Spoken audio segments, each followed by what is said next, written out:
littéralement fou de cette femme.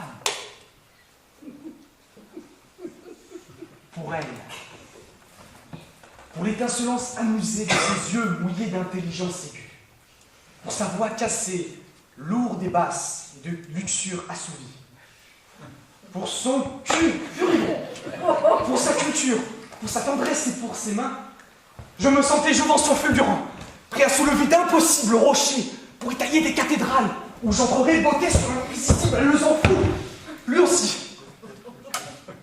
Pour elle, au soir d'usure casanière où la routine alourdit les élans familiers en érodant à cœur les envies conjugales, je me voyais avec effroi, quittant la mère de mes enfants eux-mêmes, mon chien primordial, et même la cave voûtée, humide et pâle, qui sent le vieux bois, le liège et le sarment brisé. Ma cave indispensable et secrète, où je parle à mon vin, quand ma tête est malade, et qu'on n'éclaire qu'à la bougie pour le respect frileux des traditions perdues et de la vie qui court dans les 1000 flacons magiques de châteaux occitans et de maisons burgondes. Pour cette femme à la quarantaine émouvante, que 3 ridules égratignent à peine, 3 paillettes autour de ces rires de petite fille encore, pour ce fruit mûr à cœur et pas encore tombé,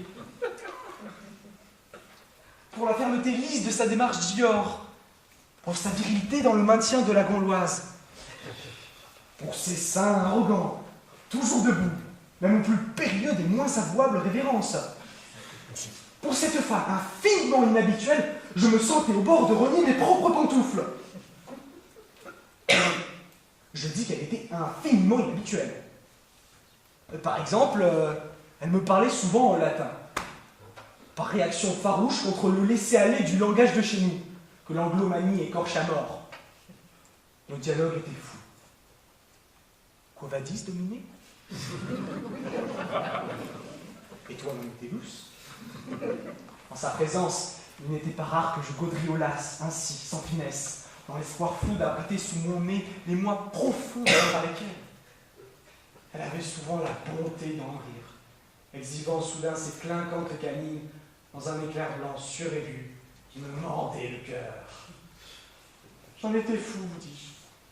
Ce 16 octobre, donc, je l'emmenai déjeuner dans l'antre d'un truculent saucier qui ne sert que 6 tables au fond d'une impasse endormie du 15e où j'ai mes habitudes. Je nous revois, dégustant de moelleux bolets noirs en célébrant l'automne.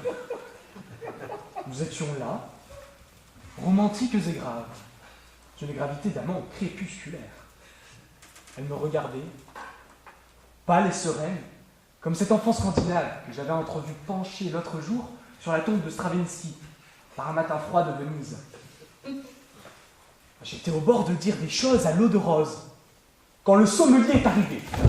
J'avais commandé un Figeac 71, mon Saint-Émilion préféré, introuvable, sublime, rouge et doré comme peu de couchers de soleil, plus profond qu'un la mineur de contrebasse, éclatant en orgasme au soleil, plus long en bouche qu'un final de Verdi, un vin si grand que Dieu existe à sa seule vue.